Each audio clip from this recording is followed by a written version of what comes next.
بسم اللہ الرحمن الرحیم۔ السلام علیکم۔ درباری ٹی وی یوٹیوب چینل پر آپ سب کو خوش آمدید کہتے ہیں۔ میرا نام سلمیٰ ہے۔ یہ میری زندگی کی کہانی ہے۔ مجھے خود بھی نہیں پتا تھا کہ میرے ساتھ ایسا ہوگا اور میں اپنے ایک ایسے روپ سے واقف ہو جاؤں گی جس کو میں خود بھی نہیں جانتی تھی۔ ہم لوگ بہت زیادہ غریب تھے۔ پورے خاندان میں سب سے غریب گھر ہمارا تھا۔ ہمارے خاندان کے سب لوگ امیر تھے۔ نہ جانے ہمارے ساتھ کیا مسئلہ تھا۔ دراصل میرے ماں باپ نے بھاگ کر شادی کی تھی، اس لیے سارے خاندان نے ان کا بائیکاٹ کر دیا تھا۔ کوئی ایک دوسرے کا خیال نہیں کرتا تھا اور ہمیں کسی بھی چیز میں شامل نہیں کیا جاتا تھا۔ پھر نہ جانے ہماری ہی قسمت خراب تھی کہ واقعی ہم نے ساری زندگی کوئی بھی اچھی چیز نہیں دیکھی نہ کھائی۔ اسی طرح زندگی گزر رہی تھی۔ میری ساری کزنوں کے رشتے اچھی جگہ ہو گئے تھے اور میرے سارے رشتہ داروں نے ان کے جہیز کی ذمہ داری لی تھی۔ سب نے مل جل کر جہیز بنایا۔ کسی نے مشین بنا دی تو ماموں نے فریج بنا دیا، کسی نے کھانے کے پیسے اپنے ذمہ لے لیے تو کسی نے ٹینٹ والے کے۔ لیکن جب میری شادی کی بات آئی تو سب پیچھے ہٹ گئے۔ انہوں نے کہا کہ ہم 1 روپیہ بھی نہیں دیں گے، ہمارے پاس روپیہ بھی نہیں ہے۔ ہم یہ سوچ کر پریشان تھے کہ نہ جانے شادی کیسے ہوگی۔ میں کوئی اتنی زیادہ خوبصورت بھی نہیں تھی۔ میری امی بہت پریشان تھی۔ وہ کہتی تھی کہ میری زندگی کی طرح میری بیٹی کی بھی زندگی برباد ہو جائے گی، کیونکہ ماں کی طرح بیٹی کا بھی نصیب خراب ہوتا ہے۔ جیسا نصیب ماں کا ہوتا ہے بیٹی بھی ویسا ہی نصیب لے کے پیدا ہوتی ہے۔ لیکن میری ماں کے نصیب میں ایک چیز سب سے اچھی تھی اور وہ تھے میرے والد صاحب، جو میری ماں سے بہت زیادہ پیار کرتے تھے۔ انہوں نے اگر میری ماں کے ساتھ بھاگ کر شادی کی تو پھر ساری زندگی ان کا ساتھ بھی تو نبھایا تھا۔ پھر میرے لیے ایک رشتہ آ گیا اور جب اس رشتے کی ہلکی سی خبر میری پھپھو کو پہنچی تو وہ تو پہلے ہی حیران ہو گئی اور ہمارے گھر باقاعدہ پوچھنے چلی آئی کہ وہ بڑی کوٹھی والوں کے گھر سے واقعی رشتہ آیا ہے یا کوئی جھوٹ ہے۔ تو میرے بابا نے کہا کہ رشتہ تو آیا ہے لیکن ابھی ہم نے ہاں نہیں کہا ہے۔ یہ لوگ بہت زیادہ امیر تھے۔ ان کا پورے محلے میں سب سے بڑا گھر تھا، کیونکہ ان کا خاندان بھی سب سے بڑا تھا۔ اس گھر کے 11 بیٹے تھے، سارے ہی جوان تھے اور سارے ہی نوکری وغیرہ بھی کیا کرتے تھے، اس لیے انہوں نے اپنا گھر نیا بنایا تھا۔ پہلے بھی ان کا سب سے بڑا تھا لیکن ابھی اس کو توڑ کے بالکل ہی نیا بنا لیا تھا اور بہت ہی زیادہ خوبصورت تھا۔ ان لوگوں کا ہمارے محلے میں ایک نام تھا۔ سب کہتے تھے کہ بڑے ہی قسمت والے اور بڑے ہی امیر لوگ ہیں۔ عید پر وہ پورے محلے میں گوشت بانٹا کرتے تھے۔ ان کے سب سے بڑے بیٹے کی عمر 30 سال تھی اور اسی کا رشتہ میرے لیے آیا تھا۔ میرے گھر والے بھی حیران ہوئے تھے لیکن ابھی انہوں نے ہاں نہیں کہا تھا۔ جبکہ یہ بات خاندان والوں کو پتہ چلی تو وہ زیادہ ہی حیران ہوئے اور کہنے لگے کہ یہ ہو ہی نہیں سکتا۔ اس خاندان میں ان لڑکوں کا باپ حیات نہیں تھا، صرف ماں ہی تھی، لیکن اس کا بھی پورے محلے پر روب تھا۔ وہ بہت ہی زیادہ پڑھی لکھی اور سمجھدار عورت تھی اور اس کا اپنا ہی ایک معیار تھا۔ اس نے کندھے پر چادر رکھی ہوتی اور 3 سے 4 دفعہ وہ حج کر چکی تھی، اسی لیے سب لوگ اسے حاجن بھی کہتے تھے۔ شکل سے وہ کافی اصول پرست بھی لگتی تھی۔ وہ ہمارے گھر رشتہ دیکھنے آ گئی اور انہوں نے مجھے کافی غور سے دیکھا۔ مجھے پورا یقین تھا کہ وہ انکار کر دیں گے، کیونکہ ان کو اپنے سب سے بڑے بیٹے پر سب سے زیادہ فخر ہوگا اور اسے وہ سب سے زیادہ پیار کرتی ہوں گی۔ میں خوبصورت تھی لیکن کوئی اتنی بھی نہیں کہ مجھے دیکھ کے کوئی حیران ہی رہ جاتا۔ انہوں نے کہا کہ لڑکی تو مجھے پسند ہے لیکن آپ لوگ جہیز میں کچھ بھی دینے والے نہیں ہیں۔ آپ کی تو حالت دیکھ کر مجھے پہلے ہی پتہ چل گیا ہے۔ میری امی نے بھی کسی جھوٹ یا مبالغہ آرائی سے کام نہیں لیا۔ انہوں نے کہا کہ ہمارے پاس دینے کے لیے صرف ہماری بیٹی ہی ہے۔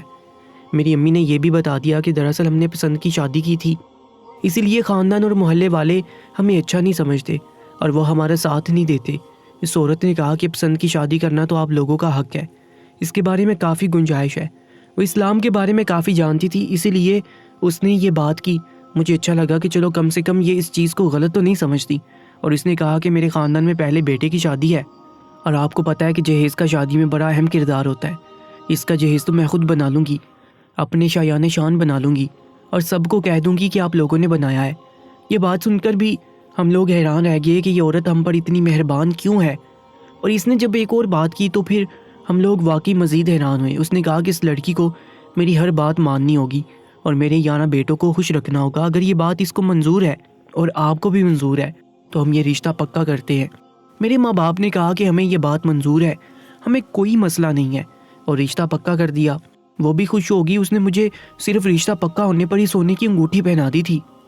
یہ بات میرے خاندان میں پھیل گئی اور سب لوگ ہم پر رشک کر رہے تھے میری ماں کا کہنا تھا کہ آج بڑے عرصے بعد یہ محسوس ہو رہا ہے کہ ہم نے جتنی تکلیف کاٹی ہے ان سب کا ازالہ ہونے والا ہے۔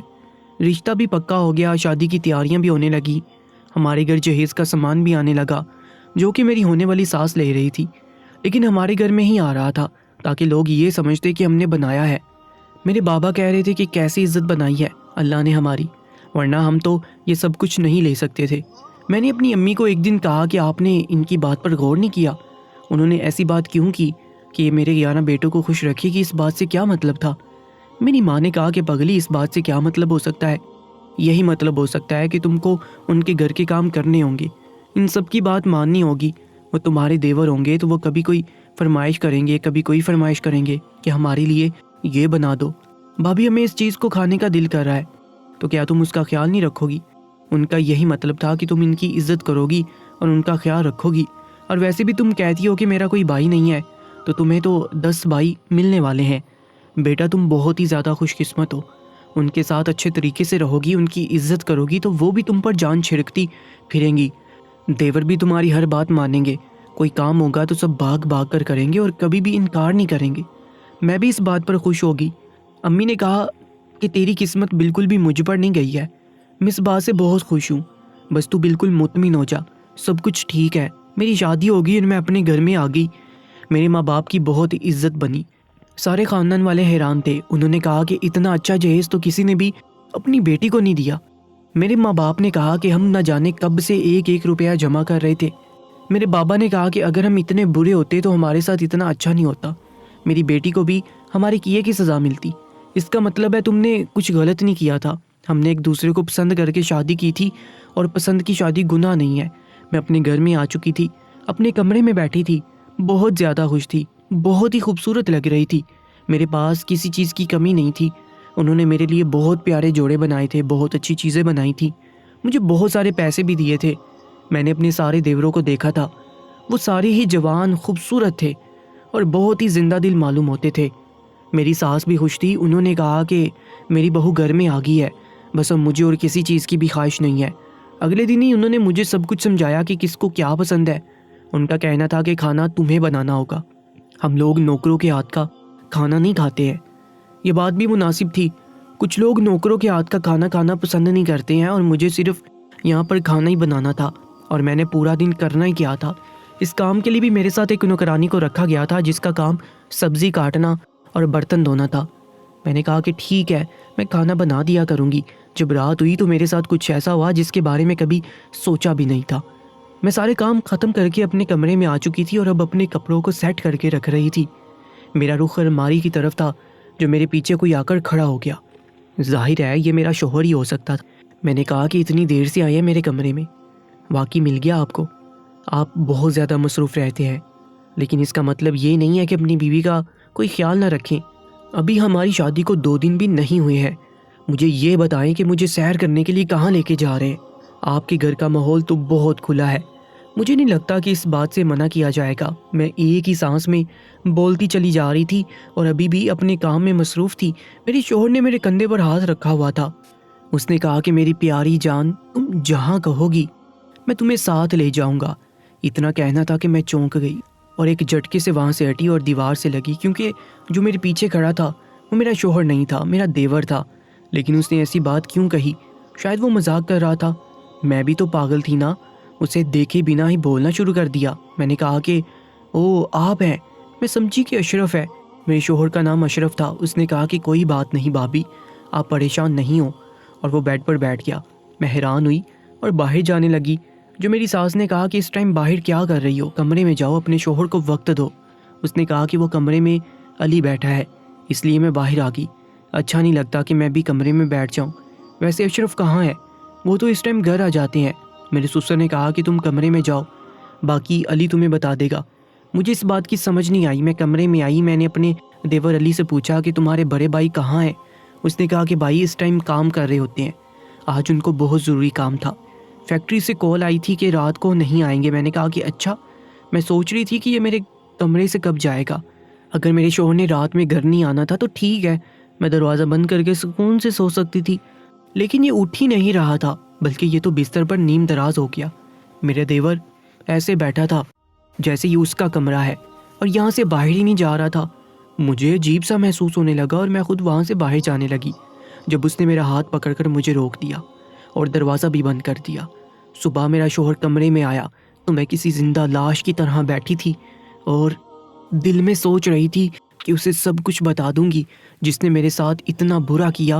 میں اپنے شوہر کو اس کے بارے میں بتا کر اپنے شوہر سے انصاف مانگنا چاہتی تھی اور سوچا تھا کہ اسے کہوں گی کہ میری حفاظت کرے کیونکہ وہی میرا محافظ ہے۔ میں نے یہ بات اپنے شوہر کو بتا دی تو اس نے میری بات کو چپ چاپ سنا اور اس کے بعد کہا کہ ٹھیک ہے، جاؤ جا کر منہ ہاتھ دھو لو اور کھانا بنا دو، مجھے بہت بھوک لگ رہی ہے۔ میں حیران رہ گئی کہ آخر اس بات پر اس کا یہ کس قسم کا رد عمل تھا۔ کیا اسے کچھ اور نہیں کرنا چاہیے تھا؟ جو میں نے اسے حیران ہو کر دیکھا تو اس نے کہا کہ جاؤ جا کر میرے لیے کھانا بنا دو، مجھے بھوک لگ رہی ہے، مجھے 2 گھنٹے بعد پھر سے جانا ہے، میرا کوئی کام ہے۔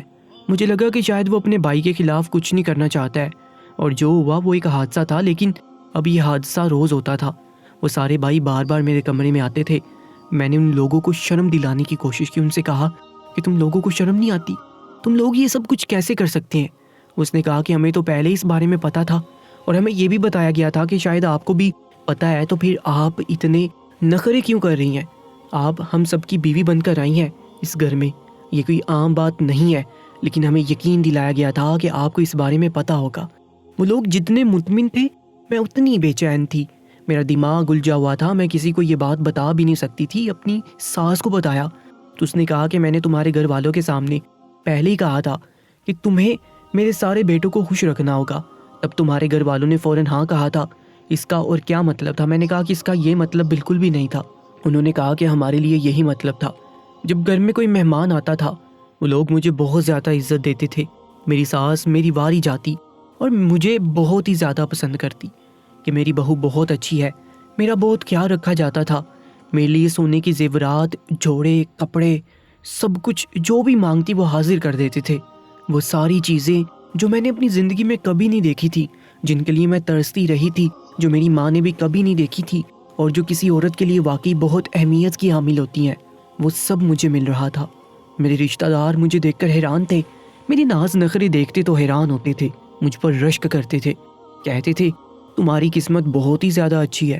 دن اسی طرح گزر رہے تھے اور مجھے ابھی تک یقین نہیں ہو رہا تھا کہ میرے ساتھ یہ سب کچھ ہو رہا ہے۔ وہ لوگ میرے ساتھ ایسا کیسے کر سکتے تھے؟ میں یہ بات کسی کو نہیں کہہ سکتی تھی، لیکن اب میں نفسیاتی دباؤ میں آنے لگی، مجھے یہ سب کچھ غلط لگنے لگا۔ میں اپنے شوہر کو دیکھتی تو مجھے اس پر غصہ آ جاتا تھا، وہ یہ سب کچھ برداشت کر رہا تھا، میں اس کی عزت بن کے اس گھر میں آئی تھی، اگر اس وقت ہوئی غلطی پر تھا تو وہ میرا شوہر تھا، یہ اس کی وجہ سے ہو رہا تھا، وہی سب کو روک سکتا تھا۔ میں اس کے قدموں میں بیٹھ گئی، میں نے اسے کہا کہ یہ سب کچھ کیا ہو رہا ہے؟ آپ کی بیوی ہوں، آپ کے سہارے گھر میں آئی ہوں اور آپ کے اس گھر میں میرے ساتھ کیا ہو رہا ہے؟ ایسا کبھی میں نے کسی کے ساتھ ہوتے ہوئے نہ سنا ہے نہ دیکھا ہے، ایسا تو کہانیوں میں بھی نہیں ہوتا ہے۔ آپ لوگ کس قسم کے لوگ ہیں؟ یہ کیا ظلم برپا کر رکھا ہے؟ میں نے آپ لوگوں کا کیا بگاڑا ہے؟ مجھے کس بات کی سزا مل رہی ہے؟ اس نے کہا کہ اس گھر میں وہی ہوتا ہے جو میری ماں جانتی ہے۔ میں نے کہا کہ تمہاری ماں یہ چاہتی ہے کہ میں اس کے سارے بیٹوں کے ہاتھوں استعمال ہوتی رہوں؟ تو میرے شوہر نے کہا کہ ہاں، وہ تو ہمیشہ سے یہی چاہتی ہیں، وہ کوئی بات نہیں سنتا تھا، مجھ سے نظر نہیں ملاتا تھا، ظاہر ہے جس کے دل میں چور ہو وہ آپ سے نظریں کیوں ملائے گا؟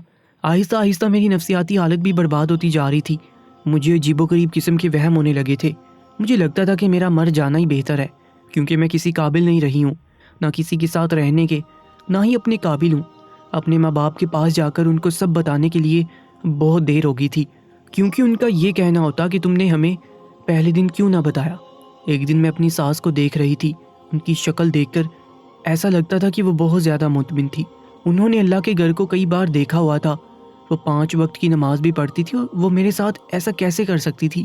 میں اسی خیال میں سیڑھیوں سے نیچے اتر رہی تھی جب اچانک سے میرا پاؤں پھسل گیا، میں نیچے گر گئی۔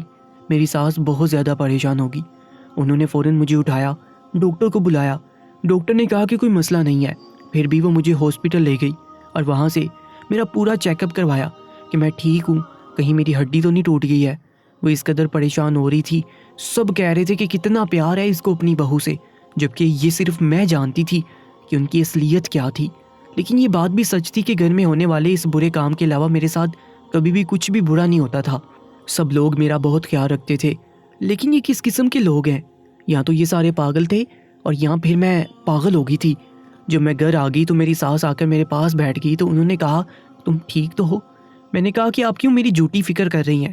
انہوں نے کہا کہ یہ جھوٹی فکر نہیں ہے، تم میری بہو ہو اور ہمیشہ تم ہی میری بہو رہنے والی ہو۔ مجھے ان کی یہ بات سمجھ نہیں آئی۔ میں نے کہا کہ آپ کہنا کیا چاہتی ہیں؟ ایک طرف تو آپ نے میری زندگی کو دوزخ بنا دیا، مجھے اس آگ میں جھونک دیا ہے، اور دوسری طرف میری فکر ایسے کر رہی ہیں جیسے میں آپ کی بیٹی ہوں۔ انہوں نے کہا کہ تم ہی میری بیٹی ہو۔ انہوں نے میرے سر پر ہاتھ پھیرا تو میں نے ان کا ہاتھ جھٹک دیا۔ میں نے کہا کہ آپ جیسی عورت میں نے آج تک نہیں دیکھی، اب دوزخ میں جائیں گی۔ انہوں نے گہری سانس لی اور کہا کہ یہ سب کرنے کے پیچھے میرا ایک مقصد تھا۔ جب انہوں نے مجھے یہ بات بتائی تو میرے قدموں تلے سے زمین نکل گئی۔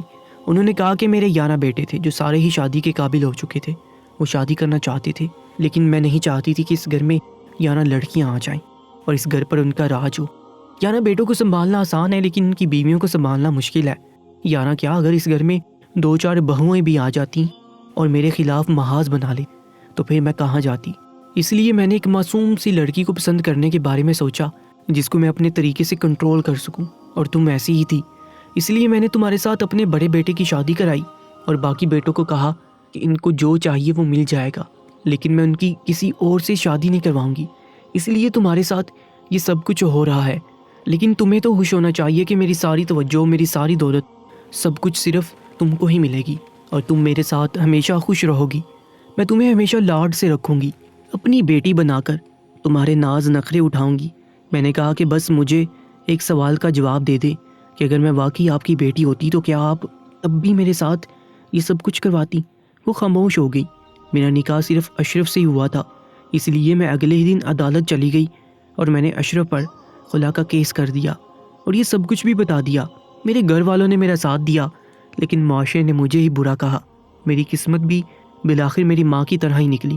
میرے ساتھ بہت برا ہوا لیکن میں نے اس ظلم کو برداشت نہ کرنے کی قسم کھا لی۔ اب میں اس شخص سے الگ ہو چکی ہوں، اپنے گھر آ چکی ہوں۔ یہ سب کچھ میرے لیے ایک برا خواب تھا جو ابھی بھی مجھے تنگ تو کرتا ہے لیکن میری زندگی کا حصہ نہیں ہے۔ میں آج بھی ان لوگوں کے بارے میں سوچتی ہوں تو حیران رہ جاتی ہوں۔ مجھے لگتا ہے کہ وہ لوگ پاگل تھے۔ میری ساس اس بات پر بچوں کی طرح رو رہی تھی کہ میں نے ان کے بیٹے سے علیحدگی اختیار کر لی تھی۔ وہ لوگ نفسیاتی تھے، ورنہ کوئی اس حد تک بھی کیسے جا سکتا ہے؟ کوئی اس حد تک بھی پاگل نہیں ہو سکتا ہے۔ یہ پاگل پن نہیں تھا، یہ سراسر ظلم تھا، یہ بے وقوفی تھی۔ اس عورت کے بارے میں پورا محلہ جانتا تھا کہ اس نے میرے ساتھ یہ سب کچھ کیا ہے۔ آہستہ آہستہ لوگ اس بات کو سمجھنے لگے کہ وہ ظالم تھی، میں غلطی پر نہیں تھی، لیکن اسے اس بات سے کوئی فرق نہیں پڑتا ہے۔ اس معاشرے میں برباد تو ہمیشہ عورتیں ہی ہوتی ہیں، عورت کی ہی غلطی بنا دی جاتی ہے اور سزا بھی صرف عورت کو ہی ملتی ہے۔ میرے بارے میں سب کچھ جانتے ہیں، مجھے نہیں لگتا کہ کوئی پھر سے مجھے اپنی عزت بنانے کا قدم اٹھائے گا، لیکن مجھے خوشی اس بات کی ہے کہ میں اس عذاب سے باہر نکل آئی۔ دوستو، ایسے سچے واقعات اور سچی کہانیوں کے لیے ہمارے چینل کو سبسکرائب کر لیجیے گا۔ انشاءاللہ ملاقات ہوگی ایک نئی ویڈیو میں، تب تک کے لیے اللہ نگہبان۔